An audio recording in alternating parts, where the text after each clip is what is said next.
Hi everyone, welcome back. My name is Galaxy Parmar और इस video में हम लोग चैप्टर नंबर 2 मैट्रिसेस का one of the most important practice set and one of the most toughest practice set करने वाले हैं, दैट इज एक्सरसाइज 2.5। तो मैं आपको पहले ही वार्निंग दे रही हूँ कि यस, ये प्रैक्टिस सेट थोड़ा सा डिफिकल्ट है, यानी कि ये जो एक्सरसाइज है वो थोड़ा सा डिफिकल्ट है। तो अगर आप टाइम पास के लिए ये वीडियो देख रहे हो तो don't waste your time please. जब आपका अच्छे से पढ़ाई करने का मूड होगा तब ये वीडियो देखो, ठीक है। और बुक और पेन लेके बैठना क्योंकि नोट्स बनाने बहुत जरूरी है। तो let's start with 2.5 basic concept. Okay, आप लोगों को तो पता होगा कि मैं पहले बेसिक कॉन्सेप्ट बताती हूँ, उसके बाद हम एक्सरसाइज सॉल्व करेंगे, ठीक है। डायरेक्ट अगर मैं एक्सरसाइज सॉल्व करूंगी तो बहुत कंफ्यूजन होगा, बहुत डाउट होंगे। अब देखो, सबसे पहले क्या करने वाले हैं, ध्यान से सुनो। सबसे पहले हमारा टॉपिक है दैट इज एलिमेंट्री ट्रांसफॉर्मेशन। इसका मतलब यहाँ पे देखो, ये एक मैट्रिक्स है, राइट। ये एक मैट्रिक्स ए है। अब इसके अंदर ये एलिमेंट्स है, इसके अंदर क्या है, ये एलिमेंट्स है, ठीक है। अब ये जो एलिमेंट्स है इनको हम कैसे ट्रांसफर करेंगे, यानी कि अगर मान लो हमको इसको ट्रांसफर करना है, अगर हमको कॉलम 1 को कॉलम 2 में एक्सचेंज करना है, या रो 1 को रो 2 में एक्सचेंज करना है, या फिर हमको किसी को इसमें किसी नंबर को, यानी कि किसी कांस्टेंट से अगर मुझे किसी से मल्टीप्लाई करना है तो वो कैसे किया जाता है, उसका एक रूल होता है। मतलब ऐसे ही अंधाधुंध कुछ भी कर लिया नहीं चलेगा। मतलब यहाँ पे ये जो मैट्रिक्स है उसके एलिमेंट्स कैसे ट्रांसफर होते हैं उसके रूल्स हम देखेंगे। और वहां पे यहाँ पे 3 रूल्स है, ये 3 रूल्स हमको फॉलो करने हैं, ठीक है। उसके बाद इसके बाद हम लोग करेंगे ये 3 जो रूल्स हो जाएंगे ना, जब मैं आपको बहुत अच्छे से 3 रूल बताऊंगी, उसके बाद हम क्या करेंगे, एक्सरसाइज 2.5 के फर्स्ट 3 क्वेश्चन करेंगे, क्योंकि वो इसी के ऊपर है। उसके बाद मैं बताऊंगी एकदम main concept that is inverse of a matrix, ठीक है। इनवर्स ऑफ अ मैट्रिक्स का डेफिनेशन क्या होता है वो मैं बताऊंगी। और वो मैट्रिक्स का इनवर्स फाइंड अगर हमको करना है तो उसके 2 मेथड है, that is elementary transformation method and दूसरा है एडजॉइन मेथड। तो वो थोड़ा सा हमको वहां पे हमारा ज्यादा फोकस होगा। बट ये एलिमेंट्री ट्रांसफॉर्मेशन है क्या एक्चुअली में, ये हमको मदद करेगा इनवर्स निकालने के लिए आगे जाके, ठीक है। तो यहाँ पे देखो क्या दिया है, let us understand the meaning and application of elementary transformation. There are 3 elementary transformation of a matrix. They can be used on rows and columns. ठीक है, चलो सबसे पहला आते हैं। पहले देखते हैं कि कौन सा हमारा रूल है। रूल नंबर 1 बोलता है कि if you want to interchange any 2 rows or any 2 columns, then we can interchange them. लेकिन एक बात हमेशा ध्यान रखना कि अगर आप है ना रो को रो के साथ ही इंटरचेंज कर सकते हो, कॉलम को कॉलम के साथ ही इंटरचेंज कर सकते हो। ऐसा नहीं है कि रो को कॉलम के साथ इंटरचेंज कर दिया और कॉलम को रो के साथ इंटरचेंज कर दिया, ऐसा नहीं होता है। और एक बात बताती हूं, अगर एक क्वेश्चन दिया है आपको तो उस क्वेश्चन में अगर आप रो ट्रांसफॉर्मेशन कर रहे हो ना तो पूरा क्वेश्चन रो ट्रांसफॉर्मेशन से ही सॉल्व करने का। और अगर आपके पास आप एक क्वेश्चन को कॉलम ट्रांसफॉर्मेशन से कर रहे हो ना तो आप उस पूरे क्वेश्चन को कॉलम ट्रांसफॉर्मेशन से ही सॉल्व करोगे। तो ये रूल होते हैं कुछ, ठीक है। इसलिए यहाँ पे बार बार आपको और नजर आएगा, यहाँ पे अगर आप देखोगे ना तो और नजर आएगा, ठीक है। यहाँ पे क्या बोला है कि हम क्या कर सकते हैं, कोई भी 2 रोज या फिर कोई भी 2 कॉलम्स क्या कर सकते हैं, इंटरचेंज कर सकते हैं। ये पहला रूल है एलिमेंट्री ट्रांसफॉर्मेशन का। जैसे देखो, ये हमारा एक मैट्रिक्स है ए। अभी मुझे ना यहाँ पे तो वैसे तो ये देखो, पहले रो कॉलम क्या होता है वो भी समझ लो, बहुत जरूरी है। ये रो 1 है, ये रो 2 है, ये हमारा कॉलम 1 है, ये कॉलम 2 है, ठीक है। तो अगर मुझे मान लो कुछ जरूरत पड़ेगी, बहुत जरूरत पड़ेगी, इनवर्स निकालते टाइम बहुत जरूरत पड़ती है ये इंटरचेंज की, तो मुझे ना ये 2 रोज को इंटरचेंज करना है। रोज, ये दोनों रोज को इंटरचेंज करना है। तो हम इसको लिखेंगे कैसे, डिनोट कैसे करते, तो हम ऐसे बोलते हैं रो 1 इंटरचेंज टू रो 2, यानी कि रो 1 और रो 2 इंटरचेंज हो जाओ, ठीक है। ये इंटरचेंज का सिंबल होता है। तो यानी कि जो रो 1 के एलिमेंट है वो रो 2 में चले जाएंगे और रो 2 के एलिमेंट है वो रो 1 में चले जाएंगे। कॉलम को मत देखो, कॉलम का भी हम कुछ काम ही नहीं कर रहे। तो यहाँ पे देखो 5 7 नीचे आ जाएगा और 3 2 ऊपर आ जाएगा, ठीक है, समझा। ये इसको बोलते हैं, ये पहला रूल है, we can interchange the any 2 rows या एनी 2 कॉलम्स। लेकिन ये अभी रो किया है हमने।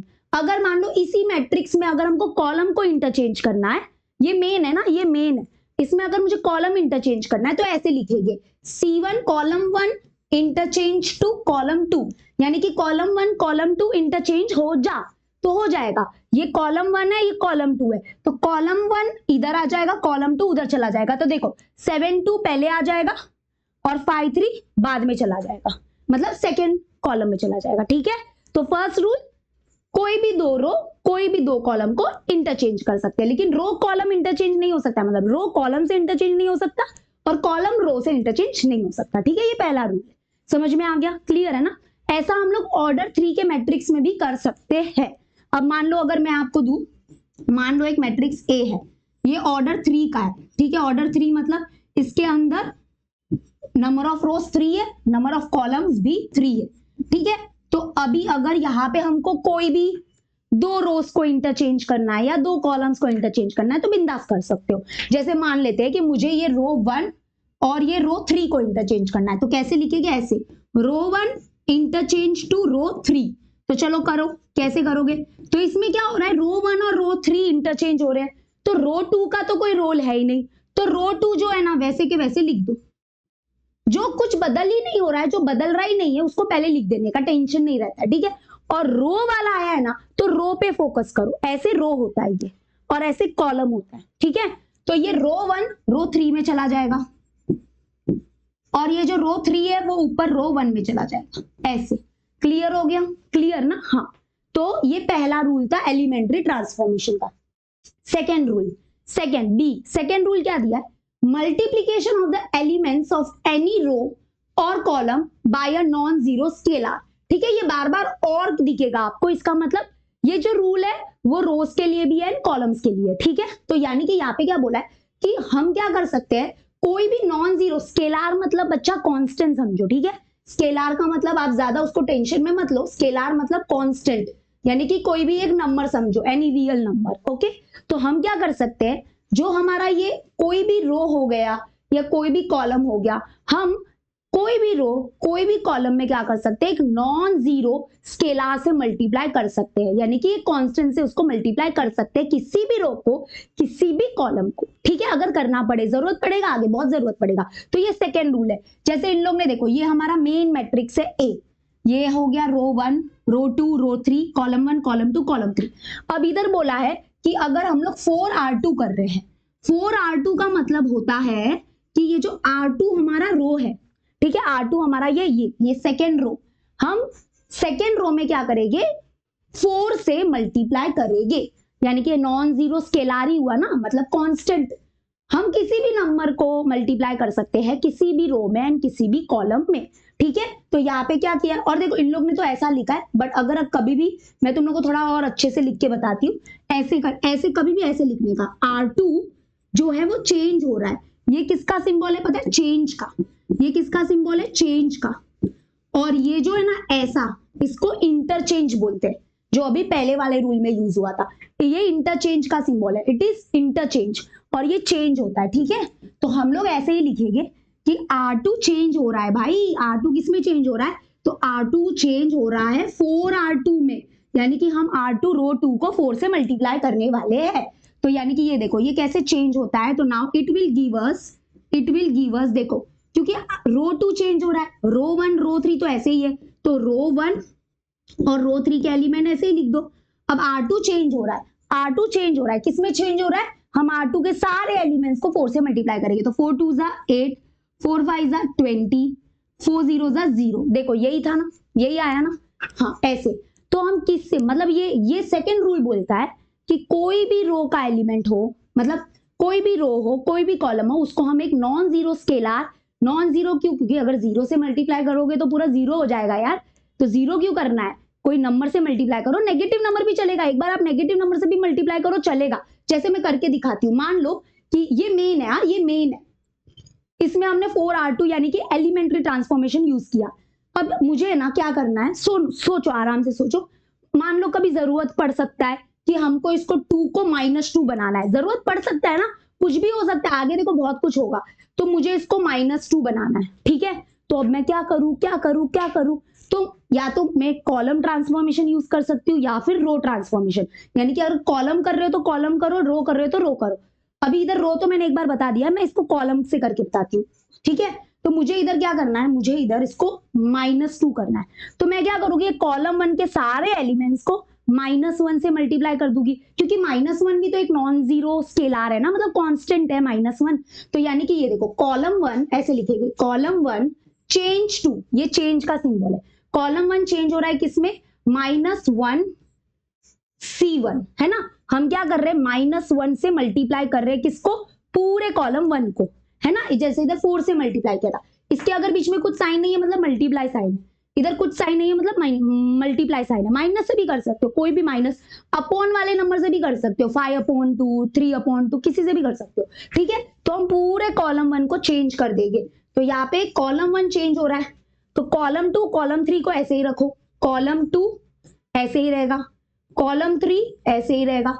अब यहाँ पे C1 यानी कि कॉलम 1 चेंज हो रहा है -1 इंटू C1, यानी कि -1 इंटू C1, C1 के सारे एलिमेंट्स, -1 इंटू 1, मन में सोचो -1, -1 इंटू 2 -2, -1 इंटू 4 -4, हो गया ऐसे, समझा। तो पहला रूल क्या था, बार बार रूल को मेरे साथ बोलो, तुम भी समझो, लिखो, नोट्स बनाओ। क्या है पहला रूल, हम किसी भी 2 रोज को या फिर 2 कॉलम्स को क्या कर सकते हैं, इंटरचेंज कर सकते हैं, जरूरत पड़ा तो। इंटरचेंज का सिंबल देख लो, सिंबल देख लो। सेकेंड रूल क्या बोलता है कि हम कोई भी रो में, कोई भी कॉलम में क्या कर सकते हैं, एक नॉन जीरो स्केलर, स्केलर मतलब कांस्टेंट बच्चा, नॉन जीरो स्केलर से क्या कर सकते हैं, मल्टीप्लाई कर सकते हैं, जरूरत पड़ेगा तो। एंड पॉजिटिव ही नहीं होना चाहिए, जरूरी नहीं है, स्केलर यानी कि कांस्टेंट जरूरी नहीं है पॉजिटिव हो, नेगेटिव में भी होता है तो चलता है, जरूरत पड़ेगा बहुत, आपको आगे पता चलेगा। एंड लास्ट रूल, लास्ट एकदम फाइनल रूल है, रूल नंबर C, जो एकदम one of the most important rule है, जहां पे आधे बच्चों का मिस्टेक होता है और वो समझ नहीं पाते कि ये रूल कैसे फॉलो होता है, ठीक है। हाँ अब सुनो क्या बोला है, इसको पढ़ोगे तो समझेगा नहीं, मेरे को खुद को नहीं समझ रहा था ये, मैं 10 बार पढ़ी तब जाके मुझे समझ में आया कि कैसे लिखा है, क्योंकि इन लोग ने ना रो और कॉलम वाला पूरा साथ में डेफिनेशन बता दिया ना, इसलिए। तो यहाँ पे क्या बोला है, adding the scalar multiple of all the elements of any row to the corresponding elements of any row और एनी अदर रो। कॉलम को एक बार मत पढ़ो, कॉलम को मत पढ़ो, ठीक है। ये रूल कॉलम के लिए एप्लीकेबल है, बट कॉलम रो साथ में पढ़ोगे तो कंफ्यूज हो जाओगे। क्या दिया है, एडिंग द स्केलर मल्टीप्लीकेशन, ये देखो, adding the scalar multiple of all the elements of any row to the corresponding element of any other row, ठीक है। इसका मतलब क्या है, इस रूल का मतलब क्या होता है, मैं सिंपल लैंग्वेज में बताती हूँ, इसका ज्यादा आप टेंशन मत लो। एंड ये मैं पहले ही बोल देती हूँ, तुम लोग को भले ही हल्के में लेना है हल्के में लो, लेकिन मैं चाहती हूँ कि आप इसको अच्छे से, ठीक है, दिल लगा रही हूँ आप लोग के लिए, ताकि आप इसको थोड़ा सीरियस लोगे, ठीक है। अब देखो ध्यान से क्या बोल रहा है ये रूल बोल रहा है कि हम क्या कर सकते हैं, मान लो कभी कुछ जरूरत पड़ता है, बहुत जरूरत पड़ेगा लाइफ में भी, अभी देखो कैसे जरूरत पड़ेगा। अब जैसे मान लो एग्जाम्पल लेते हैं, जैसे मान लो एक एग्जाम्पल ले, मैं इधर उधर देख ही नहीं रही हूँ, हमको जरूरत पड़ेगा तब हम यूज करेंगे। जैसे मान लो मुझे ये 7 को क्या करना है, 1 बनाना है, क्या करना है, 1 बनाना है, जरूरत पड़ेगा, तुम ये मत बोलोगे मिस क्यों 1 बनाना है, बहुत कुछ जरूरत पड़ने वाला है, ये 1 बनाना है। अब मैं इसको 1 कैसे बनाऊं, है ना। अब आप बोल दोगे मिस डिवाइडिंग कर दो, 7 से डिवाइड कर दो, हो जाएगा, करने के लिए कर सकते हैं, बट सुनो इसको 1 बनाना है तो सोचो पहले क्या करेंगे हम, ध्यान से सुनो, हम क्या करेंगे, ये जो है ना, और हम लोग यहाँ पे रो यूज करना चाहते हैं कि कॉलम यूज करना चाहते हैं वो भी पहले डिसाइड करो। तो मैं फिलहाल रो यूज करेंगे, रो में करेंगे, ठीक है। तो देखो मुझे अभी इसको 1 बनाना है, मेरे को बहुत जरूरत है, मेरे को काम आ पड़ी, तो अब मैं क्या करूंगी, मैं रो मतलब मैंने डिसाइड कर लिया कि हम रो ट्रांसफॉर्मेशन करने वाले हैं इसको यूज करने के लिए, इसको 1 बनाने के लिए। तो अब पहले क्या करेंगे, पहले हम क्या करेंगे, ये जो फर्स्ट रो है, मतलब कि मेरा सिर्फ नजर इधर इधर ही जा रहा है, ओके, इधर इधर ही जाएगा क्योंकि रो चल रहा है ना, तो रो ऐसे होगा। तो पहले क्या करेंगे, ये जो रो 1 है, दिस इज रो 1 राइट, तो ये रो 1 को हम 3 से मल्टीप्लाई कर देंगे, क्यों कर सकते हैं ना, रूल नंबर 2 ने तो अपने को सिखाया है ना कि you can multiply non zero scalar. हाँ क्यों? क्योंकि अगर मैंने इसको 2 से मल्टीप्लाई किया तो ये क्या हो जाएगा 6, ये 6 हो जाएगा। और फिर क्या करेंगे हम लोग, फिर हम लोग क्या करेंगे कि ये जो 7 है, ये 7 माइनस 6 कर देंगे, 7 यानी कि रो 2 माइनस रो 1 कर देंगे। तो 7 माइनस 6 करोगे तो क्या आ जाएगा, 1 आ जाएगा। तो यहाँ पे क्या आ जाएगा, 1 आ जाएगा। तो देखो इसी बात को मैं कैसे लिखूंगी, ध्यान से देखना। मुझे चेंज करना है किसमें, R2 में, राइट। मुझे चेंज करना है क्या, R2 चेंज करना है। मेरा पूरा फोकस किधर है, R2 पे है। तो मुझे R2 चेंज करना है, ओके, रो 2 चेंज करना है। ये मत देखना मुझे नहीं पता इन लोग ने क्या किया है, तो हम अपना कर रहे हैं, मतलब जरूरत पड़ रही है तो वैसा करेंगे। तो पूरा चेंज R2 हो रहा है, तो R2 चेंज होने वाला है, R2 चेंज होने वाला है। अब R2 कैसे चेंज होगा, देखो सबसे पहले तो हमने डिसाइड किया है कि हम क्या करने वाले हैं। यहाँ पे देखो ये R2 चेंज होगा, और R2 कैसे चेंज होगा, R2 जो है R2 ही रहेगा, उसमें माइनस क्या करेंगे, 3R1 करेंगे, 3R1। देखो ये जो मैंने बोला ना वही लिखा है, उसी इंटेंशन से लिखा है। देखो R2 चेंज हो रहा है, और हमेशा याद रखना कि जो इधर आपने जो पहला लिखा है ना, वही चेंज हो रहा है, मतलब वही चेंज हो रहा है। जैसे कि यहाँ पे देखो, यहाँ पे अगर कोई टीचर बोलती है कि मैं ऐसा कुछ कर रही हूं, तो इसका मतलब चेंजेस पूरे कहां पे हो रहे हैं, R2 में चेंजेस हो रहे हैं, यानी कि रो 2 में चेंजेस हो रहे हैं। ओके, तो ये अगर ऐसा कुछ लिखा है मतलब चेंजेस कहां पे हो रहे हैं, पूरे कॉलम 1 में चेंजेस हो रहे हैं। तो ये बहुत जरूरी है कि जब आप ये रूल 3 फॉलो करते हो ना, ये बहुत कठिन वाला रूल है, ये थोड़ा डिफिकल्ट वाला रूल है, तो ध्यान रखना। मुझे इसको बनाना है 1, मतलब चेंज पूरा R2 में हो रहा है। और रो मैंने डिसाइड किया, आप कॉलम भी डिसाइड कर सकते हो, आपकी मर्जी, बट रो डिसाइड किया है हमने, ठीक है। तो चेंज हो रहा है R2, ये मत देखो, ये भी चेंज होगा साथ साथ में, बट मेन ये है मेरा, ठीक है। और ये R1 है, तो रो 2 में चेंज करना है, तो ऐसे लिखोगे रो 2 चेंज हो रहा है। किसमें चेंज हो रहा है कि रो 2 जो है, रो 2 माइनस क्या करेंगे, उसमें माइनस 3R1 करेंगे। क्यों? क्योंकि रो 1 को पहले 3 से मल्टीप्लाई करेंगे, फिर उसको माइनस कर देंगे किससे, R2 से। जैसे एग्जांपल देख लो, जैसे कि यहाँ पे देखना, पहली बात तो चेंजेस R2 में हो रहे हैं, तो R1 के एलिमेंट्स ऐसे ही रहेंगे, R1 के एलिमेंट्स ऐसे ही रहेंगे, तो ये 2 और 5 ऐसे ही लिख दो। अब R2 में क्या चेंज हो रहा है, देखो तो R2 का एलिमेंट ये 7 है, तो इधर लिखो 7 चेंज हो रहा है। किसमें चेंज हो रहा है, तो R2 का एलिमेंट कौन सा, 7, R2 का कौन सा एलिमेंट 7, माइनस क्या हो रहा है 3R1 मतलब उसके करस्पॉन्डिंग में कौन सा एलिमेंट है, दैट इज 2, यानी कि 7 जो है वो चेंज हो जाएगा, 7 माइनस 3 2 6, यानी कि 7 will get change to 7 minus 6 1, तो ये 1 हो गया ऐसे, ठीक है। अभी ये भी देख लो, R2 के एलिमेंट्स चेंज हो रहे हैं, तो R2 का कौन सा एलिमेंट चेंज हो रहा है मेन, अभी ये 8 चेंज होगा। किसमें चेंज होगा, 8, ये R2 का एलिमेंट 8 माइनस 3R1, इसके करस्पॉन्डिंग में R1 में कौन सा एलिमेंट है, 5, तो 8 will get change to 8 minus 3 5 15, तो 8 माइनस 15 करोगे तो 5 6 7 8, यानी कि 7, यानी कि -7, तो -7। देखो मुझे जो चाहिए था, मुझे इधर 1 लाना था, मैंने लाया 1, तो यही बोला है इन लोग ने, यही बोला है। देखो ये रूल वही है, ये रूल क्या बोल रहा है जरा ध्यान से समझना, ये रूल क्या बोलता है अच्छे से समझो। इसमें बोला है, इसमें क्या बोला है, देखो इसमें बोला है adding the scalar multiple of all the elements. देखो ये हमने पहले क्या किया, इसको स्केलर से मल्टीप्लाई किया, मतलब ये रो 1 को क्या किया, स्केलर से मल्टीप्लाई किया, है ना, स्केलर मल्टीप्लिकेशन, ये इसको स्केलर मल्टीप्लिकेशन बोलते हैं। तो ये जो स्केलर मल्टीप्लिकेशन वाला जो है, इसको हम क्या कर सकते हैं, ऐड कर सकते हैं, ऐड या सबट्रैक्ट एक ही बात होता है।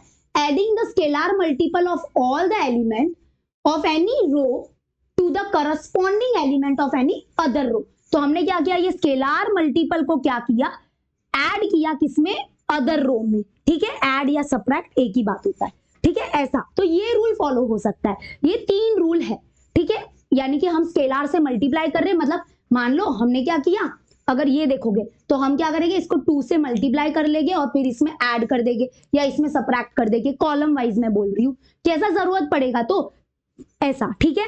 तो याद रखना ये 3 रूल है, 3 रूल फॉलो। और ऐसा नहीं कर सकते कि आपने रो 1 को 2 से मल्टीप्लाई किया लेकिन ऐड कर रहे हो कॉलम 1 में या कॉलम 2 में, नहीं, रो ही होता है, कॉलम ही होता है, मतलब रो से ही ऐड हो सकता है वगैरह वगैरह, एंड कॉलम कॉलम से ही हो सकता है, ठीक है। और एक क्वेश्चन अगर आप रो से कर रहे हो तो पूरा रो से ही सॉल्व करो, एक क्वेश्चन अगर पूरा कॉलम से कर रहे हो तो कॉलम से ही सॉल्व करो, वो मैं आगे और अच्छे से बताऊंगी। बट ये देखो 3 रूल है एलिमेंट्री ट्रांसफॉर्मेशन के, please repeat after me. First one, हम कोई भी 2 रोज को कोई भी 2 कॉलम्स को इंटरचेंज कर सकते हैं, जरूरत पड़ेगी तो ऐसे इंटरचेंज का ये सिंबल हो गया, इंटरचेंज का ये सिंबल हो गया, ठीक है। सेकेंड रूल बोलता है कि हम कोई भी रो में एक नॉन जीरो स्केलर से मल्टीप्लाई कर सकते हैं, कोई भी रो या कोई भी कॉलम में। अगर हमको यहाँ पे देखो कुछ अगर लाना था, मान लो कि यहाँ पे मुझे इसको बनाना था -2, तो हमने कैसे उसको माइनस, मतलब ये कॉलम हमने कॉलम यूज किया था, तो कॉलम वाला यूज किया था, अगर आप रो वाला भी यूज करते तो भी चलता, ठीक है। तो ऐसे जरूरत कुछ भी पड़ सकता है कभी भी, तो हम कोई भी रो या कोई भी कॉलम को एक नॉन जीरो स्केलर से मल्टीप्लाई कर सकते हैं। थर्ड रूल बहुत ही डिफिकल्ट है, बट मैं बता देती हूँ कि क्या कर सकते हैं हम लोग, कि कोई भी एक रो में हमने नॉन जीरो स्केलर से मल्टीप्लाई किया, फिर उसको हम क्या कर सकते हैं, दूसरे रो में ऐड कर सकते हैं, ऐसा, ठीक है। और एक बात अभी नोट में आएगा, अगर मान लो ऐसा लिखा है C1 - 2 C2 लिखा है, मतलब ये नहीं लिखा है, ये मोस्टली नहीं लिखते हैं, मतलब ऐसे तो इधर से ये पता चल जाता है कि रो 2 चेंज हो रहा है, रो 2 चेंज हो रहा है इसमें, मतलब रो 2 में ये परफॉर्म हो रहा है, ये एलिमेंट्री ट्रांसफॉर्मेशन परफॉर्म हो रहा है। बट अगर ऐसा लिखा है तो इसका मतलब क्या होता है, इसका मतलब कौन चेंज हो रहा है, कॉलम 1 की कॉलम 2, तो कॉलम 1 चेंज हो रहा है, ठीक है। मतलब ये लिखते नहीं है बट ऐसा होता है, कॉलम 1 चेंज हो रहा है और वो चेंज हो रहा है इसमें। अगर मैं आपको ये करके बताऊं क्या, रुको देखो, मान लो कि इन लोग ने बोला कि ये बी मैट्रिक्स है, इसमें ये वाला एलिमेंट्री ट्रांसफॉर्मेशन करो, ठीक है। तो देखो मैं आपको समझाती हूँ, टेंशन मत लेना, इजी है ये भी। मतलब क्या है ये रूल में, कि हम कोई भी देखो कॉलम का क्या सीन होता है कि 2 ही कॉलम है, तो हमने क्या किया, कॉलम 2 को नॉन जीरो स्केलर यानी कि 2 से मल्टीप्लाई किया, फिर उसको हम माइनस करेंगे किसमें, कॉलम 1 में, तो यानी कि हम कॉलम 1 को चेंज कर रहे हैं मेन। तो यहाँ पे देखो ये बी हमारे पास एक मैट्रिक्स है 3 1 -2 4, तो अब हमको इसमें ये करना है C1 - 2 C2 है ना। तो पहला रूल कभी भी बॉडमास मल्टीप्लाई वगैरह ऐसा होता है ना, तो इसका मतलब ऐसा है कि C1 चेंज हो रहा है, ठीक है। ये लिखा नहीं है बट समझ जाने का। तो ये बी मैट्रिक्स है हमारा, तो बी इज सिमिलर, ये सिमिलर का सिंबल आप बहुत देखोगे अपने text book, notebook and all में, ठीक है।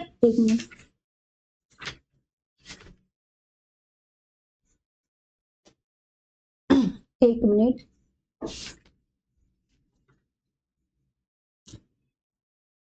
हाँ ऐसा ही है, तो बी सिमिलर टू, तो अब यहाँ पे देखो कॉलम 1 चेंज हो रहा है, ये कॉलम 1 है, ये कॉलम 2 है, कॉलम 1 चेंज हो रहा है, तो कॉलम 2 तो ऐसा ही है, तो सिंपल सी बात है, जो चेंज नहीं होता है उसको ऐसे ही लिख दो, क्लियर हुआ। हाँ, अब कॉलम 1 के एलिमेंट्स चेंज हो रहे हैं, तो कॉलम 1 के एलिमेंट्स कैसे चेंज हो रहे हैं, तो देखो यहाँ पे क्या होगा, कॉलम 1 का पहला एलिमेंट है ये 3 और उसके बाद 1 चेंज होगा, तो 3 इसके नीचे देखो 3 चेंज हो रहा है, कैसे चेंज हो रहा है, 3 फिर से कॉलम 1 का कौन सा एलिमेंट 3 -2 C2 मतलब इसके करस्पॉन्डिंग में कौन सा एलिमेंट है, कॉलम 2 में, ओहो सॉरी मैं रो चली गई, कॉलम 2 इधर है, आई एम एक्सट्रीमली सॉरी, ध्यान से देखना प्लीज प्लीज प्लीज। देखो यहाँ पे देखो ये कॉलम 1 है बरोबर, कॉलम 1 के एलिमेंट्स चेंज होने वाले हैं, कॉलम 2 के एलिमेंट्स कोई चेंज नहीं हो रहे, तो ऐसे ही लिखा। अब कॉलम 1 के एलिमेंट्स में क्या होने वाला है, तो क्या होने वाला है कि कॉलम 2 के एलिमेंट्स को 2 से मल्टीप्लाई करेंगे, फिर उसको -C1 से करेंगे, ठीक है। तो यहाँ पे देखो, यहाँ पे 3 चेंज हो रहा है, तो अभी 3 किस में चेंज हो रहा है, 3 चेंज हो रहा है 3 -2 C2, यानी कि इसके करस्पॉन्डिंग में कौन सा एलिमेंट है कॉलम 2 में, -2, तो -2, तो यानी कि 3 चेंज होगा, 3 माइनस माइनस प्लस 2 2 जा 4, यानी कि 3 विल चेंज टू 7, 3 + 4 7। ये थोड़ा अभी डिफिकल्ट लगेगा करने में, बट आदत हो जाएगी तो बहुत इजी हो जाएगा। नेक्स्ट अभी देखो, नेक्स्ट कॉलम 1 का एलिमेंट अभी 1 चेंज होगा, किसमें चेंज होगा, 1 -2 एंड C2 इसके करस्पॉन्डिंग में कौन सा एलिमेंट है, C2 में 4, तो यानी कि 1 चेंज हो जाएगा, 1 -2 4 जा 8, यानी कि 1 विल चेंज टू -7, तो यहाँ पे -7 आएगा। तो देख लो यहाँ पे 7 -7, और ये कुछ नहीं चेंज होगा, ये ऐसे ही रहेगा, ठीक है। तो वही किया जो हमने ये इन लोग ने इधर लिखा है, बट हमने इधर लिखा है ऐसे, ये रफ में ही करने का, ओके। तो थर्ड रूल क्या है कि हम कोई भी देखो हमने कॉलम 2 को एक स्केलार से मल्टीप्लाई किया, फिर उसको हम ऐड या सब्ट्रैक्ट कर सकते हैं दूसरे कॉलम में, ऐसा ये रूल है। तो 3 एलिमेंट्री ट्रांसफॉर्मेशन के रूल है, ये इनवर्स के लिए बहुत काम आएगा। तो चलो अभी रूल देखा ना हमने, तो रूल से अभी हम पहले 3 क्वेश्चन 2.5 के कर सकते हैं क्योंकि वो रूल्स के ऊपर है। अब जैसे ये एक बार पढ़ लो, क्या बोला है, after transformation ri plus k RJ remain same as in the original matrix. यानी कि ये देखो, ये तो मैंने अभी जस्ट बोला, अभी तो मैंने आपको बोला, देखो अगर ऐसा कुछ दिया है, मतलब ऐसा कुछ लिखा है, ओके, इन लोग ने RI और RJ से इसको बताया है, तो अगर कुछ ऐसा एलिमेंट्री ट्रांसफॉर्मेशन हो रहा है, इसका मतलब R1 यानी कि जो ये पीछे है, पीछे, तो ये वाला जो रो 1 है वो तो चेंज होता ही नहीं है, वो तो चेंज, रो में कॉलम में चली गई, हाँ ये रो 1 जो है वो तो चेंज होगा ही नहीं। कौन चेंज होगा, R2 चेंज होगा, R2 चेंज हो रहा है। वैसे ही अगर ऐसा कुछ लिखा है, इसका मतलब C2 यानी कि पीछे वाला कॉलम 2 तो चेंज होगा ही नहीं। कौन चेंज होगा, कॉलम 1 चेंज होगा, कॉलम 1 में चेंजेस होंगे। तो वही है रूल नंबर 1, नोट 1, कि अगर ऐसा कुछ है दैट इज R, ध्यान से देख लो, RI प्लस के मतलब नॉन जीरो कॉन्स्टेंट स्केलार है वो, RI प्लस के RJ, अगर ऐसा कुछ है इसका मतलब RJ रिमेन सेम, जो ओरिजिनल में था वही हमारा RJ रो होगा। एंड कौन चेंज होता है, R1 यानी कि RI चेंज होता है। वैसे ही सिमिलरली अगर कुछ ऐसा ट्रांसफॉर्मेशन है CI प्लस के CJ, तो मतलब CJ रिमेन सेम, वो नहीं चेंज हो रहा है, इसका मतलब चेंज हो रहा है किसमें, चेंजेस किसमें हो रहे, ट्रांसफॉर्मेशन किसमें हो रहे, CI में हो रहे, ठीक है ऐसा। अब सेकेंड नोट क्या है, the elements of a row और multiple of the elements of a row cannot be added to the elements of the column और कन्वर्सली। ये तो मैंने पहले ही बताया था कि आप क्या कर रहे हो, कॉलम वाले एलिमेंट्स को रो में ऐड कर रहे हो या कॉलम और रो को इंटरचेंज कर रहे हो, ये सब नहीं चलेगा भाई। अगर हो रहा है तो कॉलम पूरा, अगर हो रहा है तो पूरा रो ट्रांसफॉर्मेशन होगा, ठीक है, क्लियर हो गया, तो वही बोला गया है, तो ये ध्यान रखने का। चलो लेट्स स्टार्ट विथ 2.5 के पहले 3 क्वेश्चन कर लेते हैं, मजा आ जाएगा। थोड़ा सा डिफिकल्ट प्रैक्टिस सेट है, मैं पहले ही बोल रही हूँ, लेकिन हम आराम से करेंगे, बट अच्छे से करेंगे, ठीक है। पहला, apply the given elementary transformation on each of the following matrices. मतलब बहुत सिंपल है, ये आपको एलिमेंट्री ट्रांसफॉर्मेशन दिया हुआ है बाजू में, बस वो क्या करो, अप्लाई करो, ठीक है। चलो अप्लाई करें। इसका सिंबल का मतलब होता है इंटरचेंज, इसका सिंबल का मतलब होता है चेंज, सिर्फ चेंज होना, ठीक है। Let's start with first one, बता दो first one, come on you can do it.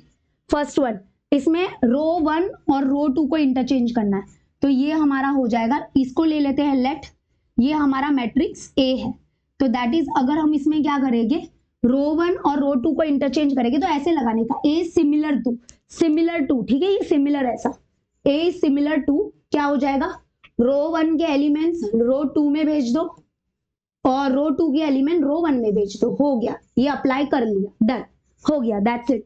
चलो अब इसको ले लेते हैं लेट, ये हमारा क्या है, मैट्रिक्स B, इसमें हम कॉलम सेकेंड वन, तो matrix B is similar to column 1 और कॉलम 2 को इंटरचेंज करो, कॉलम ऐसे होता है, तो ये 2 1 इधर हो जाएगा एंड ये उधर चला जाएगा, ठीक है, कॉलम को इंटरचेंज कर दिया। अब इधर देखो, इसी क्वेश्चन में 2 क्वेश्चन है, एक तो 3R2 करना है, 3R2 मतलब स्केलार मल्टीप्लीकेशन हो गया, ये रूल 2 है कि हम क्या कर रहे हैं, हमारे कॉलम 2 मैंने कर दिया, हाँ, ये जो रो 2 है इसको हम एक नॉन जीरो स्केलार यानी कि कांस्टेंट यानी कि 3 से मल्टीप्लाई करेंगे, ये एक होगा, एंड दूसरा हमको इसी में करना है। देखो अभी नेक्स्ट क्या करना है कि कॉलम 2 को चेंज करना है, कॉलम 2 ये है, कॉलम 2 के सारे एलिमेंट्स चेंज हो जाएंगे इसमें, मतलब वो ये वाला एलिमेंट्री ट्रांसफॉर्मेशन यूज करना है, पहला करेंगे ये, ठीक है, ये वाला करेंगे। तो लेट, अभी आप बोलोगे मिस आपने तो बोला था कि एक क्वेश्चन अगर रो से करे तो पूरा रो से करो या तो पूरा कॉलम से करो, बट इधर रो और कॉलम दोनों दिया है, बट ये सेपरेट क्वेश्चन है, इसमें 2 क्वेश्चन है, तो ये हमारा C है, तो पहले हम इसमें अप्लाई करेंगे 3R2 अप्लाई करेंगे, यानी कि 3R2 मतलब R2 के एलिमेंट चेंज हो रहे हैं, R2 मतलब ये R2 के एलिमेंट चेंज हो रहे हैं 3R2 में, मतलब हम R2 यानी कि रो 2 के सारे एलिमेंट्स को 3 से मल्टीप्लाई कर रहे हैं, तो ये अलग क्वेश्चन है, ये अलग क्वेश्चन है, ठीक है। तो चलो चेंज करते हैं, तो C इज सिमिलर टू, तो क्योंकि रो 2 के एलिमेंट्स चेंज हो रहे हैं पूरे, तो रो 1 और रो 3 के एलिमेंट्स ऐसे ही लिख दो, इसमें आप लोग कॉम्प्रोमाइज मत करो, रॉन्ग ना हो जाए। मैंने कभी एग्जाम में मैट्राइसिस चैप्टर किया है ना, तो जो चेंज हो रहा है उसको लास्ट में करती थी, जो चेंज नहीं होता उसको पहले लिख देती थी ताकि कंफ्यूजन क्रिएट ना हो। ठीक है, ये दोनों तो चेंज हो रहे ही नहीं है तो इसको ऐसे ही लिखो ना, सिंपल है। अभी इसको करेंगे, रो 2 के सारे एलिमेंट्स को किससे मल्टीप्लाई करना है, 3 से। तो 3 1 जा 3, 3 3 जा 9, 1 3 जा 3, हो गया। तो ये डन हो गया। ठीक है, अभी फिर से इधर आ जाओ, इधर मत देखो, ये हो गया डन। अभी ये नया फिर से ये क्वेश्चन सी मैट्रिक्स है, इसमें ये करना है। तो अभी नेक्स्ट अभी हम क्या करेंगे, ये देखो क्या बोला है यहाँ पे, नाउ दूसरा कर रहे हैं हम लोग। तो अभी हमको क्या करना है, कॉलम 2 के सारे एलिमेंट्स चेंज हो जाएंगे किसमें, C2 - 4 C1 में। तो यानी कि ये देखो ये C है, C इज सिमिलर टू, ऐसे लिखेंगे क्योंकि यहाँ पे कॉलम कॉलम कॉलम है ना, तो कॉलम 2 के एलिमेंट्स चेंज हो रहे हैं, मतलब कॉलम 2 मतलब बीच में का, तो इसके एलिमेंट्स चेंज हो रहे हैं। तो मैं कॉलम 1 और कॉलम 3 को ऐसे ही लिख दूंगी, पहले वो लिख दूंगी। इधर देखना, ये मत देखना, ये अलग है, क्वेश्चन 2 है इसमें। तो ये 3 1 -1 3 1 -1 ऐसे ही रहेगा, कॉलम 3 -1 1 3 ऐसे ही रहेगा। ठीक है, अब चेंज हो रहा है किसमें, कॉलम 2 में। और कॉलम 2 में क्या चेंज हो रहा है, देखो कॉलम 2 का पहला एलिमेंट 1, वो चेंज हो जाएगा, दैट इज 1 -4 C1। C1 मतलब कि इसके करस्पॉन्डिंग में कौन सा एलिमेंट है C1 में, कॉलम 1 में, दैट इज 3। तो यानी कि 1 चेंज हो जाएगा, 1 -4 3 12, यानी कि 1 जो है वो चेंज हो जाएगा, 1 में से 12 नहीं जाएगा, 12 में से 1 गया 11, ग्रेटर नंबर साइन माइनस। तो यानी कि 1 ये 1 जो है वो चेंज हो जाएगा किसमें, -11 में। ठीक है, किसमें चेंज हो जाएगा, -11 में। अभी आप एक मिनट, अभी आप मुझे ये मत बोलना कि मैम आपने ये 3 से मल्टीप्लाई क्यों किया, आपको इसको फॉलो करना है। ये यहाँ पे आप देखो, जितना देखोगे अच्छे से देखो। इन लोग ने क्या बोला था कि एक मिनट सेव होने दो, C2 के एलिमेंट्स चेंज हो रहे हैं, कॉलम 2 के एलिमेंट्स चेंज हो रहे हैं। क्या चेंज हो रहा है, क्या हो रहा है उसमें, वो इधर पता चलेगा। तो देखो C2 मीन्स 1, C2 का एलिमेंट हमने 1 लिया क्योंकि 3 बार ये चेंजेस करना है। 1 चेंज होगा, किसमें चेंज होगा, फिर से इधर 1 -4 C1। C1 मीन्स क्या कि कॉलम 1 में करस्पॉन्डिंग में एलिमेंट, कॉलम 1 ये है ना, तो इसके करस्पॉन्डिंग में कॉलम 1 में कौन सा एलिमेंट है, 3, तो वो 3 लेंगे। ये क्यों नहीं लिया, क्योंकि कॉलम 3 था, अरे बाबा कॉलम 1 का एलिमेंट लेना है, दैट इज 3, ऐसे। तो 1 -12 दैट इज -11 आया, समझ में आया। अभी ये थोड़ा टाइम लगेगा, बट जैसे जैसे आप प्रो बन जाओगे ना तो मजा आ जाएगा, और फिर आप बोलोगे अरे इतना इजी, हाँ चिंदी। अब देखो, अब मैं कैसे फटाफट करती हूँ, तो 3 अभी 3 की बात, ये कॉलम 2 है पूरा, हाँ याद रखना, सारे एलिमेंट्स चेंज करने। तो 3, तो अभी 3 चेंज होगा, किसमें चेंज होगा, 3, फिर से 3 लिखेंगे, -4 C1। तो -4 इसके करस्पॉन्डिंग में कौन सा एलिमेंट है, कॉलम 1 में 1, तो -4 × 1, ओके, -4 × 1। तो ये 3 -4 1 जा 4, यानी कि -1। तो यानी कि ये 3 चेंज हो गया -1 में, डन। अब इसकी बारी, ये 1, तो कॉलम 2 का एलिमेंट अभी 1 चेंज होगा, 1 -4 C1 में कौन सा करस्पॉन्डिंग एलिमेंट है, -1। बट याद रखना कभी भी मल्टीप्लाई पहले करते, तो 1 चेंज हो जाएगा, 1 माइनस माइनस प्लस, 4 1 जा 4, 1 + 4 5, तो यहाँ पे 5 आएगा, ऐसे। ठीक है, तो क्लियर हो गया। तो बस सिंपल था, बहुत इजी था ये सब रफ है, ये रफ में कर लो, रफ में बाजू में कर लेना, ये सब दिखाने की कोई जरूरत नहीं है। तो ये थे 3 रूल अपने एलिमेंट्री ट्रांसफॉर्मेशन के। हम कोई भी 2 रो, कोई भी 2 कॉलम्स को इंटरचेंज कर सकते हैं, एंड हम कोई भी रो या कोई भी कॉलम को एक स्केलार से मल्टीप्लाई कर सकते हैं, नॉन जीरो कांस्टेंट से मल्टीप्लाई कर सकते हैं। और फिर ये रूल है जो बहुत ही मतलब बकवास आ रहा है मेरे मुंह, बकवास रूल है, बहुत गंदा है, मतलब बहुत बच्चों को नहीं समझ पाते, बट मैं आपको पूरा कोशिश करूंगी कि समझाओ इसको। ठीक है, समझ में आ गया। ये 3 क्वेश्चन हो गए जो एलिमेंट्री ट्रांसफॉर्मेशन के ऊपर थे। अब आते बहुत बड़े मेन मुद्दे पे। बुक और पेन लेके बैठ जाओ, बुक और पेन लेके बैठ जाओ। ठीक है, ये तो हमने बेसिक रूल की है, ये आप लोग ने, मैं सच बोलूं ना, ये आपने रूल 11th में भी की है, अगर आपने सीरियसली पढ़ाई किया था 11th में तो। अब इधर आ जाते, ये मेन है, 4 मार्क्स, 4 से मतलब 3-4 मार्क्स के जो क्वेश्चन है, 4 मार्क्स का क्वेश्चन आता है आपको, वो इसी प्रैक्टिस सेट से आएगा। ठीक है, बहुत ही इंपॉर्टेंट है। क्या दिया देखो, inverse inverse of a matrix मतलब ये पहले डेफिनेशन बता रही हूँ, ये डेफिनेशन कि what is inverse of a matrix वो बता रही हूं मैं, और उसके बाद ये जो इनवर्स ऑफ अ मैट्रिक्स है इसको फाइंड करने के हमारे पास दो मेथड है, एलिमेंट्री ट्रांसफॉर्मेशन मेथड, ठीक है, एंड एडजॉइंट मेथड। आज के रेट में आज मैं आपको सिर्फ एलिमेंट्री ट्रांसफॉर्मेशन तक बताऊंगी, एडजॉइंट मेथड नेक्स्ट लेक्चर में होगा, ठीक है, क्लियर है, बट डिटेल में बताऊंगी बहुत अच्छे से।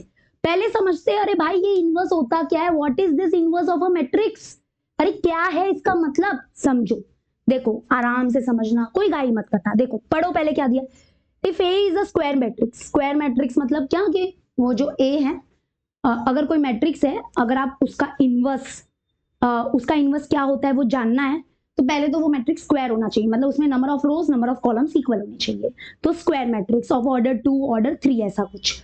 तो अगर एक स्क्वायर मैट्रिक्स है ऑफ ऑर्डर m क्या हो सकता है, order 2 order 1 sorry order 2 order 3, ठीक है, तो a square matrix of order m and if there exists another square matrix b of the same order such that ab is equal to ba is equal to I, where I is a unit matrix of order m, then b is called the inverse of a and it is denoted by a inverse, read as a inverse। देखा, नहीं समझा ना, अरे नहीं समझा, पता है मुझे नहीं समझा, अरे समझेगा भी नहीं समझेगा, मैं समझाऊंगी तभी समझेगा, ठीक है। देखो क्या बोला है कि अगर मान लो ए एक कोई मैट्रिक्स ऑफ स्क्वायर मैट्रिक्स, ठीक है, उसका ऑर्डर कुछ भी हो सकता है, ऑर्डर 2 या ऑर्डर 3, तो अगर ए कोई एक मैट्रिक्स है, मैं अभी छोटे में लिख रही हूँ, ठीक है, ये कोई एक मैट्रिक्स है, स्क्वायर मैट्रिक्स है, और अगर मान लो कि इस दुनिया में ऐसा कोई मैट्रिक्स मिला जो सेम ऑर्डर का होगा, इसका जितना ऑर्डर होगा, मान लो ये 2x2 ऑर्डर का है तो ये भी 2x2 ऑर्डर का है, ठीक है, तो अगर मान लो ए कोई एक मैट्रिक्स है और इस दुनिया में अगर कोई ऐसा और दूसरा मैट्रिक्स मिला, मैट्रिक्स बी सेम ऑर्डर का, सच दैट कि अगर मैंने मैट्रिक्स ए और मैट्रिक्स बी को अगर मल्टीप्लाई किया, ए इंटू बी किया या फिर बी इंटू ए किया, दोनों a इंटू बी किया बी इंटू ए किया, आपने पढ़ा होगा मल्टीप्लीकेशन ऑफ टू मैट्राइसेस में कि हमेशा a इंटू बी और b इंटू ए इक्वल होते नहीं है, ये सुना था आपने। तो लेकिन सुनो, एक मैट्रिक्स ए है ऑफ ऑर्डर 2 मान लो, और इस दुनिया में एक ऐसा मैट्रिक्स मिला जिसका नाम है b, इसका भी ऑर्डर सेम ऐसा ही है जिसका इसका ऑर्डर है, दैट इज 2x2, और ये मैट्रिक्स क्या कर रहा है, ऐसा कुछ कर रहा है कि जब हम इन दोनों को मल्टीप्लाई कर रहे हैं, a इंटू बी कर रहे हैं, b इंटू ए कर रहे हैं, ये दोनों इक्वल आ रहा है, और इक्वल भी कैसा आ रहा है कि ये दोनों किसके इक्वल आ रहे हैं, दैट इज I के इक्वल आ रहे हैं, I मतलब unit matrix of order 2, unit matrix of order 2 के इक्वल आ रहा है, क्योंकि इनका ऑर्डर सेम ही होगा, ऐसा कुछ, ठीक है। तो तब हम बोलेंगे कि भाई ये जो मैट्रिक्स है वो इसका इनवर्स है, ये जो मैट्रिक्स है वो इसका इनवर्स है, समझ रहा है नहीं, फिर से वंस मोर हो जाए, चलो एक बार और तुम लोग के लिए कुछ भी, मैं अभी फिलहाल ऑर्डर 2 ले रही हूँ, ऐसा 3 ऑर्डर 3 के लिए भी हो सकता है। देखो मान लो एक कोई मैट्रिक्स है, ठीक है, 2x2 ऑर्डर का, कितना 2x2 ऑर्डर, तो मतलब कि यहाँ पे बहुत सारे ऐसे एलिमेंट्स हो गए, राइट, अभी मैं कोई ऐसा एग्जांपल नहीं दे रही हूँ, बट ये इसके कोई एलिमेंट्स है, एक ए कोई मैट्रिक्स है हमारा ऑर्डर 2 का, ओके। अब इस दुनिया में ऐसा कोई एक मैट्रिक्स मिल गया हमको, मान लो कि एक ऐसा मैट्रिक्स मिला हमको, ये वाला, इसके ये एलिमेंट्स में लिख रही हूँ, इस दुनिया में ये हमको एक मैट्रिक्स मिला बी, ऐसा मैट्रिक्स जो सेम ऑर्डर का है, इसका जितना ऑर्डर है उसका भी उतना ही ऑर्डर है, और जब हमने इन दोनों को मल्टीप्लाई किया, a इंटू बी किया b इंटू ए किया, और ये दोनों इक्वल आए, ये बड़ी बात नहीं है कि ये इक्वल आए, ये बड़ी बात नहीं है कि भाई ये दोनों इक्वल आए, ऐसा तो बहुत होता है, बट ये दोनों इक्वल आए, लेकिन ये दोनों इक्वल भी किसके आए, ये दोनों किसके इक्वल आए, I के इक्वल आए, I मतलब यूनिट मैट्रिक्स के इक्वल आए, that is unit matrix of order 2 तो तब ऐसा बोला जाता है कि ये जो B है वो इस मैट्रिक्स A का क्या है, इनवर्स है, क्योंकि ऐसा एक मैट्रिक्स मिला है ना, ऐसा एक मैट्रिक्स मिला कि जब हमने इसको और इसको मल्टीप्लाई किया, उल्टा भी सीधा भी, तो किसके इक्वल आया, आई, यानी कि यूनिट मैट्रिक्स के इक्वल आया। मतलब ए इंटू बी करो, बी इंटू ए करो, और हमको क्या मिल रहा है, वो आई मिल रहा है। आई मतलब यूनिट मैट्रिक्स मिल रहा है। तो ऐसा बोला जाता है कि ये जो बी है वो ए का इनवर्स है। क्यों इनवर्स क्यों बोला गया है, कि इसको मल्टीप्लाई करने के बाद आई मिल रहा है, यूनिट मैट्रिक्स मिल रहा है, इसलिए तो यही लिखा गया है। पढ़ो अब समझेगा। If A is a square matrix of order n and if there exists another matrix, another square matrix B of the same order such that AB is equal to BA, ये कोई नई बात नहीं है, AB is equal to BA बहुत मिले, but वो किसके इक्वल मिले हैं, I के इक्वल मिले, यूनिट मैट्रिक्स के इक्वल मिले हैं ऑफ ऑर्डर n, देन ऐसा बोला जाता है कि B जो है, ये जो मैट्रिक्स होगा वो इसका क्या होगा, इनवर्स होगा, और इसको हम लोग डिनोट करेंगे A इनवर्स से। मतलब ये जो B है, B क्योंकि हमारा B क्या है, A का इनवर्स है, तो हम B को किससे डिनोट करेंगे, A इनवर्स से डिनोट करेंगे। इसको रीड करते हैं A इनवर्स। तो इस पूरे इक्वेशन में जो B है उसको हम लोग रिप्लेस कर देंगे A इनवर्स से, ठीक है। तो ये इक्वेशन बन जाएगा, ये इक्वेशन कुछ ऐसा बन जाएगा। Now using the notification A inverse for B, मतलब B के जगह पे हम A इनवर्स लिखेंगे, तो ये जो एक्सप्रेशन है, ये जो अबाउ इक्वेशन है वो कैसा बन जाएगा, देखो A को A ही रहने दो, एंड B के जगह पे A inverse is equal to B के जगह पे A इनवर्स, और ये A ऐसे ही रहेगा, and that is equal to I। तो यही है हमारा definition of inverse of a matrix, यही है हमारा definition of inverse of a matrix, समझा। ओके, और हमेशा याद रखना जरूरी नहीं है कि सारे मैट्रिक्स का इनवर्स एग्जिस्ट करेगा। अब ध्यान से सुनो, मैं जो बोल रही हूँ ध्यान से सुनो। ये तुमको लग रहा होगा क्या नई बात है यार, ये क्या है, लेकिन इस दुनिया में ऐसे भी मैट्रिक्स है जिसका इनवर्स नहीं होता है। मतलब अगर मान लो कोई एक मैट्रिक्स है A, ठीक है, तो ऐसा दुनिया में कोई भी मैट्रिक्स नहीं मिलेगा हमको, कोई भी मैट्रिक्स नहीं मिलेगा, ऐसा कोई भी बी मैट्रिक्स नहीं मिलेगा सच दैट कि हमने इन दोनों को मल्टीप्लाई किया, A इंटू बी किया और B इंटू ए किया, एंड वो that is equal to I हमको दे दे, ऐसा नहीं मिलेगा। ऐसा जरूरी नहीं है, आपको लग रहेगा ये अलवे का है क्या है ये, लेकिन इस दुनिया में ऐसे भी मैट्रिक्स है जिनका इनवर्स एग्जिस्ट नहीं करता है, नहीं होता है। मतलब A कोई मैट्रिक्स है, तो एक ऐसा मैट्रिक्स आपको नहीं मिल सकता कि हम अगर इन दोनों को मल्टीप्लाई करो और इन दोनों को मल्टीप्लाई कर रहे हैं, लेकिन ये दोनों इक्वल तो आ रहे हैं बट ये दोनों I के इक्वल नहीं आ पा रहे यार, तो ये इसका इनवर्स नहीं होगा, ठीक है। तो इनवर्स कोई मैट्रिक्स का ही एग्जिस्ट करेगा। अब कैसे पता चलेगा कि ये जो मैट्रिक्स है इसका इनवर्स है भी कि नहीं है, तो एक रूल होता है कि अगर ये जो मैट्रिक्स A है, अगर मैट्रिक्स A क्या है, अगर मैट्रिक्स A क्या है, सिंगुलर की नॉन सिंगुलर, यार मैं भूल गई, रुको, non singular not equal to 0, हाँ, अगर A क्या है, नॉन सिंगुलर याद है तुम लोग को, हम लोग ने 2.1 में किया था। अगर A क्या है, नॉन सिंगुलर मैट्रिक्स है। नॉन सिंगुलर मतलब क्या, कि इसका अगर ये मैट्रिक्स A है, इसका डिटर्मिनेंट निकाला एंड वो नॉट इक्वल टू 0 आया, डिटर्मिनेंट याद होगा ना, अगर नॉट इक्वल टू 0 आया मतलब कि इसका इनवर्स एग्जिस्ट करता है। हाँ, इसका इनवर्स है, इस दुनिया में ऐसा कोई मैट्रिक्स है जो हम इन दोनों को मल्टीप्लाई करेंगे, A into B, B into A करेंगे तो I के इक्वल मिलेगा। लेकिन अगर मान लो कोई अगर ऐसा मैट्रिक्स है A, अगर इसका हमने डिटर्मिनेंट निकाला और वो इक्वल टू 0 हो गया, यानी कि अगर ये मैट्रिक्स A क्या है, सिंगुलर है, तो मतलब कि इसका इनवर्स एग्जिस्ट नहीं करेगा, इस मैट्रिक्स A का इनवर्स नहीं होगा, इसका इनवर्स निकाला ही नहीं जा सकता। और ये इनवर्स कैसे फाइंड करेंगे, उसके ही हमारे दो मेथड है, that is elementary transformation and adjoin method, ठीक है, समझ रहा है। तो अभी तक क्या समझा, बोलो, धीरे धीरे करेगा, मैंने बोला था मैं गाई नहीं करूंगी ये प्रैक्टिस सेट में, ठीक है। तो क्या है, अगर A कोई एक स्क्वायर मैट्रिक्स है और इस दुनिया में अगर कोई ऐसा मैट्रिक्स है सच दैट कि इन दोनों को मल्टीप्लाई किया, A इंटू बी किया, B इंटू ए किया, और वो इक्वल है, लेकिन वो किसके इक्वल है, I के इक्वल है, I means what, unit matrix के इक्वल है, ऑफ द सेम ऑर्डर, तो इसका मतलब बी जो है वो इसका क्या है, इनवर्स है, ठीक है। और बी अगर इसका इनवर्स है तो इसको डिनोट करेंगे, बी को डिनोट करेंगे बी इनवर्स से, तो ये जो इक्वेशन है वो चेंज हो जाएगा ऐसे, ए बी को रिप्लेस करेंगे ए इनवर्स से, A inverse is equal to A inverse into A is equal to I. ये समझा ना। अब ये बोलना मत ये क्या है क्या है क्या है, नहीं तो मार खाओगे अभी, ये बहुत समझा दिया मैंने।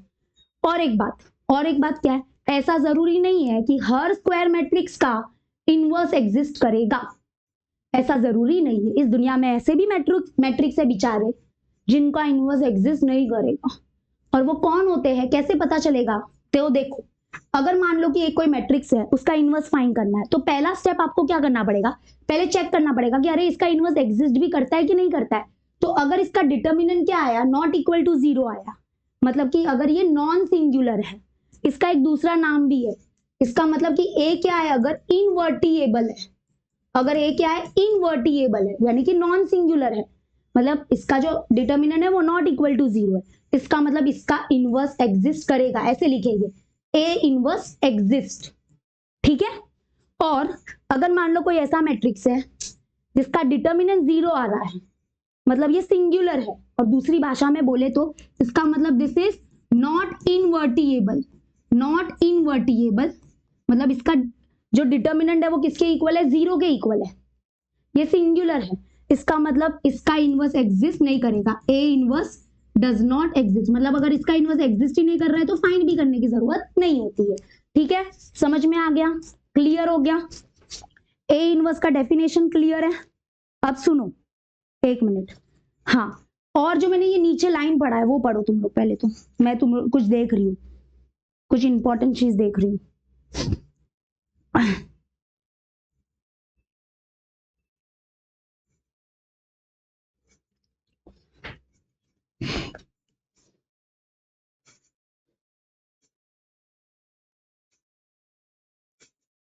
बरोबर, मतलब नॉन सिंगुलर सिंगुलर का डेफिनेशन बरोबर बोला है। अब ये देखो यहाँ पे क्या बोला, ये बहुत इंपॉर्टेंट है, एमसीक्यू फिलिंग द ब्लैंक्स वगैरह में आता है।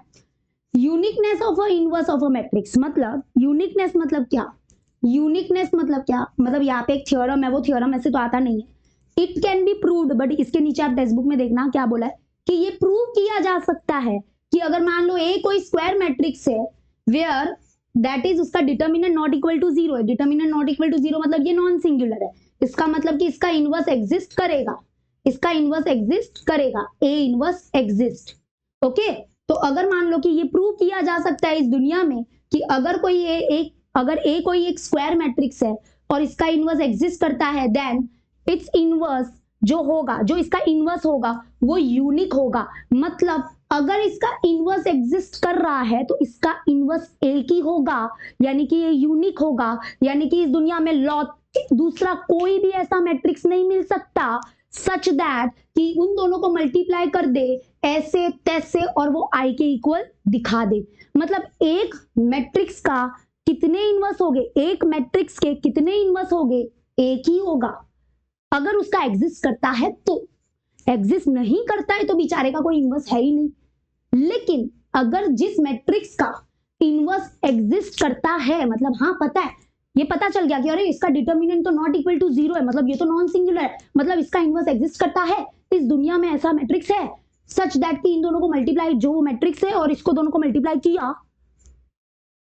ए इंटू बी किया, बी इंटू ए किया, आई के इक्वल मिलेगा, ऐसा है एक मैट्रिक्स इस दुनिया में है, तो वो जो मैट्रिक्स है वो यूनिक है, वो एक ही हो सकता है और कोई नहीं हो सकता है।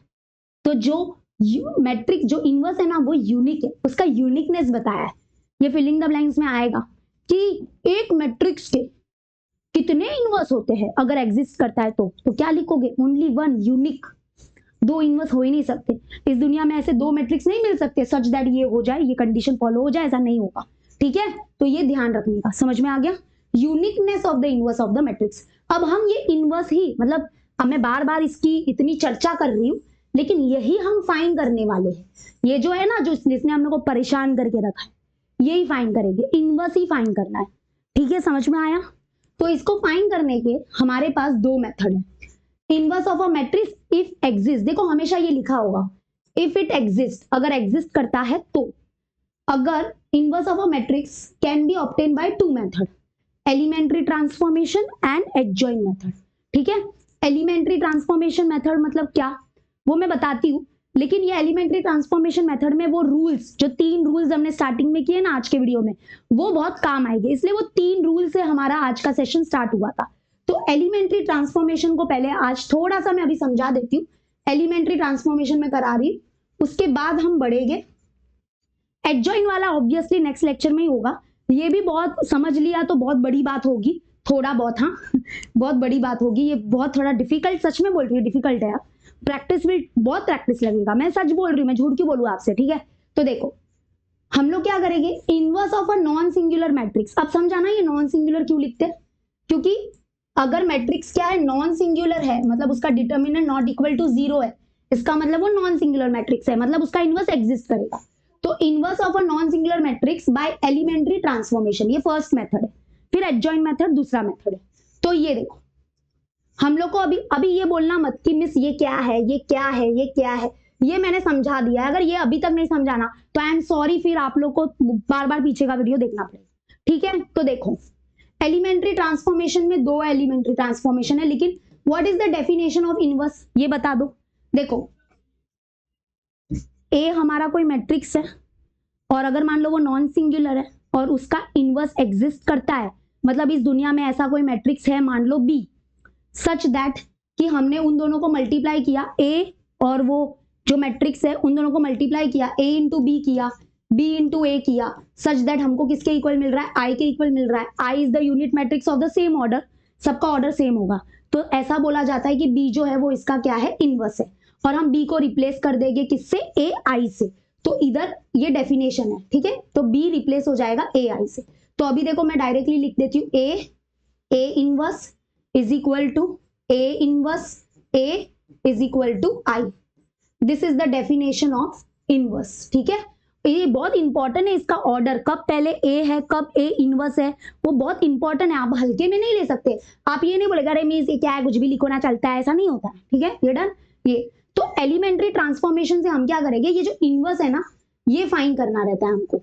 ओके, ये कैसे फाइंड करेंगे, तो इसके 2 मेथड है, एलिमेंट्री ट्रांसफॉर्मेशन में भी 2 है, एक है रो ट्रांसफॉर्मेशन, एक है कॉलम ट्रांसफॉर्मेशन। पहले रो को समझो, रो ट्रांसफॉर्मेशन में क्या यूज होता है, देखो क्या यूज होता है, ध्यान से सुनना, क्या यूज होगा पता है, ये यूज होगा, ए इनवर्स आई यूज होगा, ए इनवर्स आई यूज होगा। हाँ बहुत जरूरी है ये, नहीं तो आप लोग को ये भी हल्के में लग रहा होगा, ये क्या है, ये क्या है, अरे सुनो पहले ही बोल रही हूँ। हाँ तो ये देखो, ये और ये जो है वो रो ट्रांसफॉर्मेशन में यूज होते हैं, मतलब A inverse is equal to I row transformation में यूज होता है, और A inverse A is equal to I, यानी कि ये और ये दोनों कॉलम ट्रांसफॉर्मेशन में यूज होते हैं। ठीक है, ये उनका पता चलेगा, धीरे धीरे पता चलेगा, इतने जल्दी नहीं पता चलता है, ये थोड़ा टाइम लगेगा। बट देखो जब भी आप रो ट्रांसफॉर्मेशन, मतलब अगर बोला है क्वेश्चन में बोला है कि find the inverse by row transformation, elementary transformation तो होता ही है, बट उसमें भी बोला है कि अरे रो रो रो रो करो, तो फिर आपको पहले ये लिखना है, सबसे पहले तो ये लिखना है।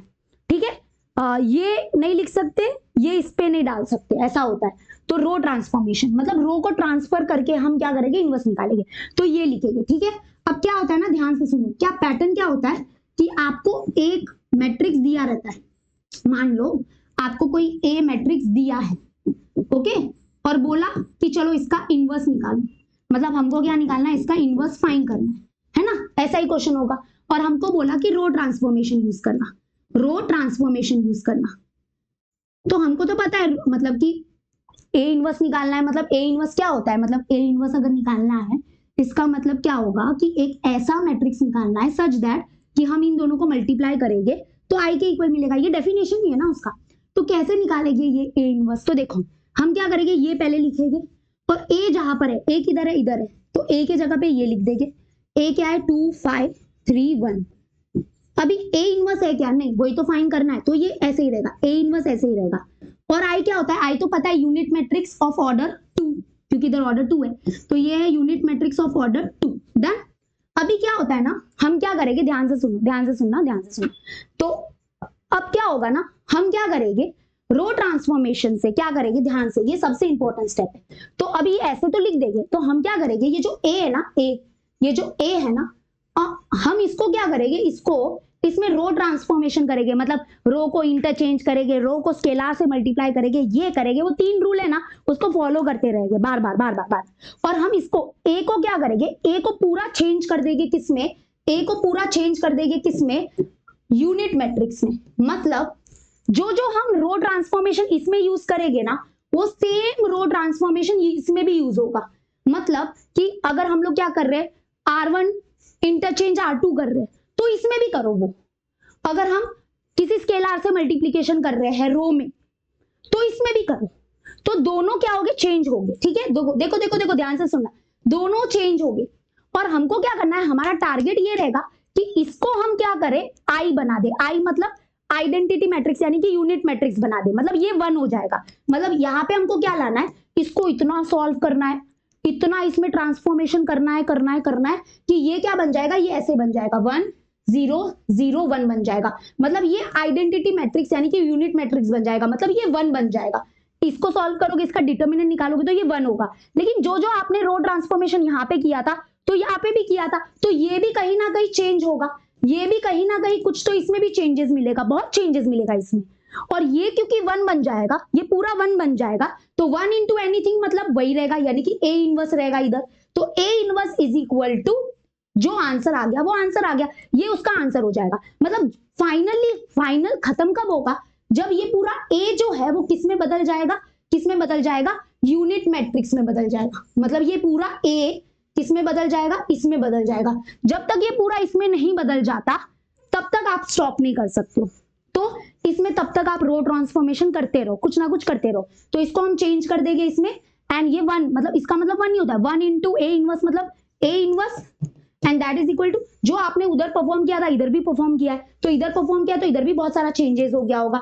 और वो जो ये बहुत बदल जाएगा, मान लो कुछ बदल गया, ये बहुत, इसमें अलग अलग नंबर ही आ गया, कभी कभी तो अपॉन में भी मिल जाएगा, तो ये बहुत बदल जाएगा। तो ये जो है ना, यही वो ए इनवर्स है, यही तो हमारा आंसर है।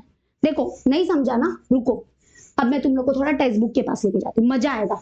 अरे मजा आएगा, तुम लोग इतना टेंशन मत लो, मुझे पता है तुम लोग टेंशन ले रहे हो, पर टेंशन क्यों लेने का, जब मैं हूं तो टेंशन नहीं लेने का।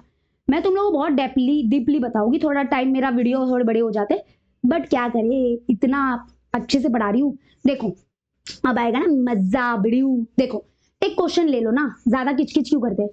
अब देखो ध्यान से सुनो, पहले ये क्वेश्चन देखो, ये क्वेश्चन, हाँ जाने दो, यही लो, देखो अच्छे से देखना, फिर बोलना मत मैंने बताया नहीं। हाँ, फाइंड द इनवर्स, मतलब ये एक मैट्रिक्स है ए, ये ऑर्डर 3 का होता है ना, तब तो और दिमाग खराब होता है।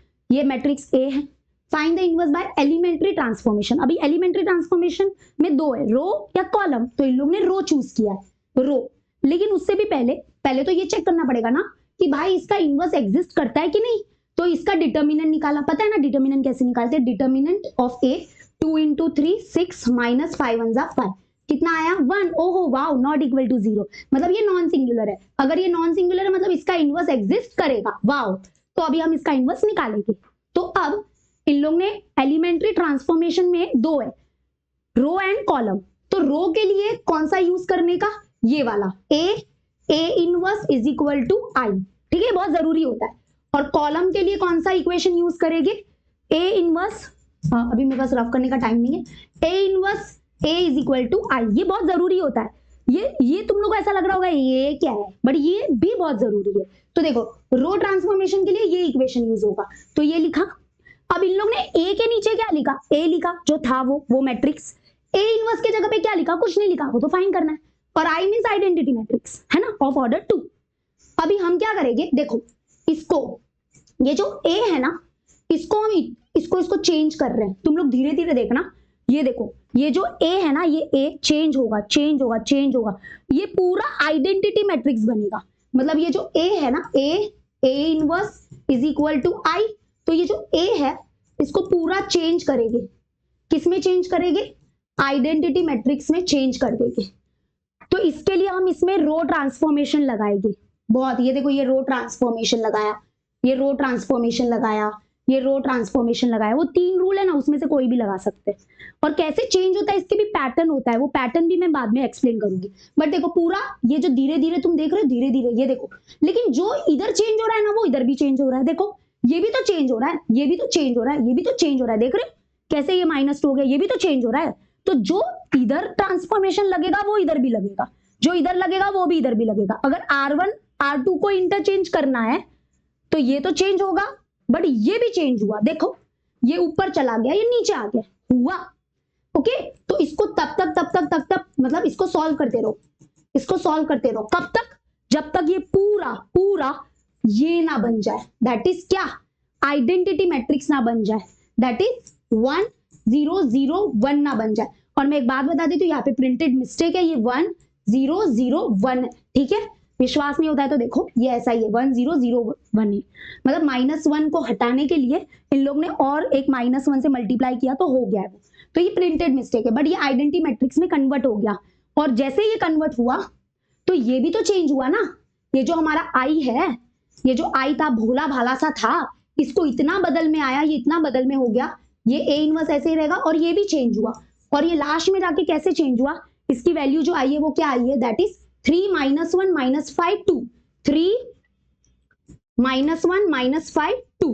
ओके, तो ये देखो ए पूरा इसमें चेंज हो गया और जो आई था वो इसमें चेंज हो गया। इसका मतलब क्या होता है, इसका मतलब आई होता है, आई मतलब आइडेंटिटी मैट्रिक्स यानी कि 1। ये तो 1 है, 1 इंटू एनीथिंग वही रहेगा। मतलब कि ये तो क्या हो जाएगा, किधर गया भाई, हाँ, तो ये क्या हो जाएगा 1 इंटू एनीथिंग, मतलब यही रहेगा ए इनवर्स, एंड ए इनवर्स की वैल्यू मिल जाएगी ये। तो ये है ए इनवर्स, मतलब कि यही है हमारा वो मैट्रिक्स, यही है वो इनवर्स, कि मतलब कि ये जो ए मैट्रिक्स है और ये जो हमको मिला है ये उसका इनवर्स है, ठीक है। तो अगर ये ए और ये जो नीचे मिला है ए इनवर्स, आप इन दोनों को कभी भी जीवन में टाइम मिले तो इन दोनों को मल्टीप्लाई करके देख लेना, तुमको आई मिलेगा। तो यही है उसका इनवर्स, और इसका इनवर्स यूनिक होता है, मतलब इसका जो इनवर्स मिला है वो यूनिक है। इसके अलावा इस दुनिया में और कोई मैट्रिक्स है ही नहीं ऐसा जो क्या कर दे कि इन दोनों को मल्टीप्लाई करने पे आई दे दे, ठीक है, समझा। तो ए इनवर्स की वैल्यू ये है, क्या, ये वाली। तो फाइनली लास्ट में कंक्लूड कर दिया, ये रहा ए इनवर्स, ऐसा होगा। कॉलम ट्रांसफॉर्मेशन अगर कभी करोगे तो उसके लिए ये इक्वेशन यूज करने का, that is A inverse A is equal to I, ठीक है। तो ए इनवर्स ऐसे ही रहेगा, ए इनवर्स ऐसे ही रहेगा, ए के जगह पे आप वो मेन ए वाला मैट्रिक्स लिखोगे, आई के जगह पे आई। फिर धीरे धीरे क्या होता है, ए को कॉलम कर रहे हो तो कॉलम ट्रांसफॉर्मेशन, ए धीरे धीरे धीरे धीरे धीरे धीरे धीरे ऐसा टाइम आता है कि ए जब है ना, ए पूरा आइडेंटिटी में कन्वर्ट हो जाता है। और फिर ये भी धीरे धीरे धीरे धीरे बहुत चेंजेस आ जाते हैं, धीरे धीरे धीरे धीरे, और लास्ट में जाके जो ये होता है यही आएगा। तुम चाहे कॉलम से करो चाहे रो से करो, आंसर तो भाई सेम ही आ रहा है। देख लो 3 -1 -5 2, इधर भी देख लो 3 -1 -5 2। तो इट्स ये बताता है, इक्वेशन 1 2 से ये बताता है कि ए इनवर्स यूनिक है, मतलब कि जो हमारा मैट्रिक्स है उसका जो इनवर्स होता है वो यूनिक होता है। तो दिस इज एलिमेंट्री ट्रांसफॉर्मेशन, ठीक है। अभी तो मैंने कुछ नहीं बताया, ये 1% हुआ है। अब ये जो ए है इसको हम कैसे कन्वर्ट करेंगे आइडेंटिटी मैट्रिक्स में, इसका बहुत रूल होता है, क्योंकि नहीं तो बहुत घूमे, कौन सा ट्रांसफॉर्मेशन कब यूज करने का वो सब मैं बताऊंगी, बट नेक्स्ट लेक्चर में ऐसा कुछ होने वाला है, ठीक है। बहुत भारी हो गया है, बहुत समझाने में टाइम जाता है ये सब, बट डोंट वरी, बहुत अच्छे से समझाऊंगी। वीडियो को लाइक कर लेना, शेयर कर लेना, मिलते हैं नेक्स्ट वीडियो में। Bye bye and take care.